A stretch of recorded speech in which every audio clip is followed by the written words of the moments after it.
Assertive সেন্টেন্সে যদি এই শব্দগুলো থাকে, ইন্টারোগেটিভে গেলে এই শব্দগুলো পরিবর্তন হয়ে এগুলো বসবে। অর্থাৎ অ্যাসার্টিভ সেন্টেন্সে যদি নো থাকে, ইন্টারোগেটিভ হবে এনি। অ্যাসার্টিভ সেন্টেন্সে যদি নেভার থাকে, ইন্টারোগেটিভ হবে ইভার। অ্যাসার্টিভ সেন্টেন্সে যদি নাথিং থাকে, ইন্টারোগেটিভ হবে এনিথিং। অ্যাসার্টিভ সেন্টেন্সে যদি থাকে নো বডি, ইন্টারোগেটিভ সেন্টেন্স হবে এনিবডি। অ্যাসার্টিভ সেন্টেন্সে যদি থাকে নান, ইন্টারোগেটিভ হবে এনিওয়ান।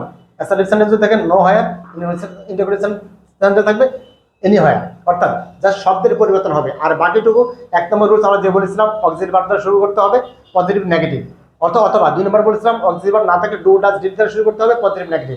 আর সবচেয়ে মজার ব্যাপার হচ্ছে এই শব্দগুলো সবগুলো নেগেটিভ অর্থ প্রকাশ করে, তার মানে এটা যে অ্যান্সার হবে আমাদের পজিটিভ।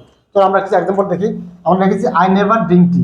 তাহলে এখানে মধ্যে দেখো কোনো অক্সিলারি ভার্ব নাই, দেখো এখানে কোনো অক্সিলারি ভার্ব নাই, এটা আছে মূলত প্রেজেন্ট টেন্সে। তাহলে প্রেজেন্টের সাবজেক্টে আই আছে, আমরা কি লিখবো? ডু। ডু আই, এখানে আছে নেভার, তাহলে যদি নেভার থাকে কি লিখতে হবে আমাদের? ইভার। Drink tea. আসছে কোশ্চেন মার্ক।